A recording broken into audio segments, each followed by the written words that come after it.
pads on the feet of the mounting bracket. You are now ready to move over to the vehicle and install your new electric fan. In our example, we chose to install the electric fan in combination with the factory fan for additional cooling. For ease of installation, we removed the mounting bolts that secure the grill and removed the grill from the vehicle. Then, position the fan in its mounting position on the front of the radiator or air conditioning condenser. With a small screwdriver, carefully separate the fins where the temperature probe will be placed and position the probe in the top section of the radiator near the inlet or top radiator hose. Push the mounting rod through the radiator from the opposite side. Position the mounting button over it and pull it tight with the pliers. Excess mounting rod can be trimmed with the pliers or snips. With the fan in position, slide the conical springs onto the mounting rods, small end first, and insert the mounting rod through the mounting foot and pad until it protrudes through the back side of the radiator. Secure each mounting rod with quick mount buttons similar to the probe installation and pull snug with pliers until the springs are approximately 1/2 of the original height. Trim the excess mounting rod with pliers or snips. All that remains is to wire your electric fan as detailed in the instructions, and you're done. Be sure to route wiring clear of all moving or hot engine parts. Although preset to engage at 175 degrees, you can adjust the thermostat as detailed in the instructions for optimum results. Reinstall the vehicle's grill, and you're done. Let's quickly review installing an electric radiator fan. First, assemble the fan components. Attach the control box to its mounting bracket. Position the fan at its mounting location on the radiator. Install the temperature probe into the radiator. Attach the fan to the radiator using the supplied mounting rods. Trim off any excess mounting rod. Wire the new fan following the manufacturer's instructions. Be sure to route the wiring clear of hot or moving engine parts.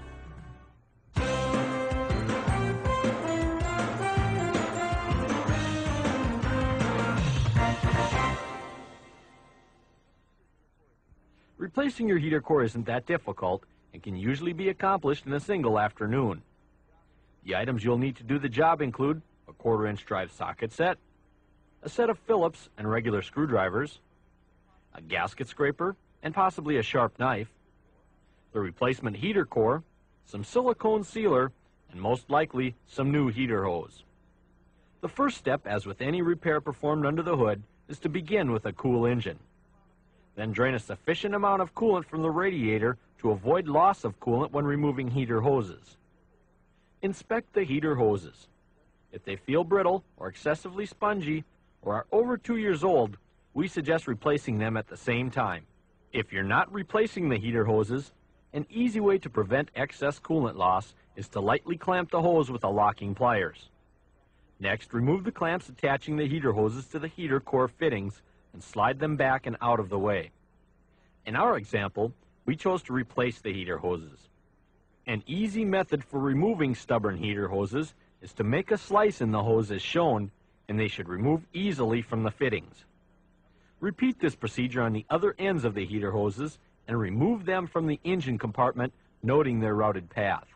In our example, the heater core is to be replaced from under the hood by removing the upper section of this housing. But some vehicles require the removal from inside the passenger compartment. Refer to an automotive service manual such as a Haynes manual for the correct procedure on your vehicle. To begin upper housing removal, we first moved the rear rubber hood seal aside. Then, making note of their positions, we disconnected all electrical connections necessary for housing removal. If the electrical connector cannot be easily removed, you may choose to remove the component from the housing instead of disconnecting it. Next, remove the screws attaching the air intake grate and remove the grate from the vehicle. Remove the screws attaching the upper part of the housing to the lower part of the housing. There are usually several of these screws, so make sure you get all of them removed before moving on. In our example, we also had to remove the lower windshield chrome strip for easier access to some of the hold-down screws. With all of the hold-down screws removed, Pry between the upper and lower housing with a large screwdriver or pry bar to break the housing seal loose. Once the seal is broken loose, you should be able to lift up and remove the entire upper housing from the vehicle. You can now access the heater core.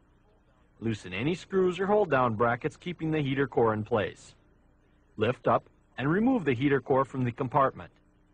As you can see, the bottom of our heater core shows the evidence of our leak by the green discoloration from leaking coolant. Next, match the old and new heater core together to be sure you have the correct replacement. If so equipped, transfer any brackets or gaskets from the old heater core to the new one before installing it in the vehicle. Then carefully place the new heater core in its mounting position. Install and tighten any hold-down brackets that secure the heater core in place. Before reinstalling the upper housing, you must reseal the seam between the upper and lower sections. We chose RTV silicone sealer for ours. Apply a liberal amount, as this seal is critical for proper heater operation.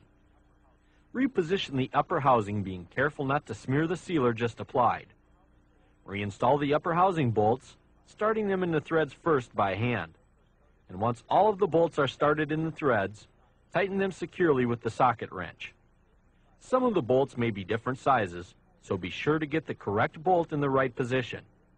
Reposition the lower windshield chrome strip, and reinstall the bolts retaining the chrome strip. Reposition the air intake grate, and reinstall the attachment screws for it. Reinstall any relays removed, and reconnect any electrical connections previously disconnected. Lastly, position the clamp over the heater hose and slide the hose over the fittings on the heater core. We chose to install new heater hose at the same time we installed our new heater core. Make sure to tighten all clamps securely, then refill the cooling system with a 50-50 blend of coolant and water. Start the engine. Position the heater selector to the hot or high heat position, and check around all the hose connections under the hood for leaks. You're done. Let's review replacing a heater core. First, drain some coolant to lower the level in the radiator, then disconnect the heater hoses from the heater core. Disconnect all electrical connections from the part of the housing being removed. Remove the air intake grate screws and the grate. Remove the screws that attach the upper housing to the lower, then separate the halves. Remove any screws or hold-down brackets that retain the heater core and remove the core.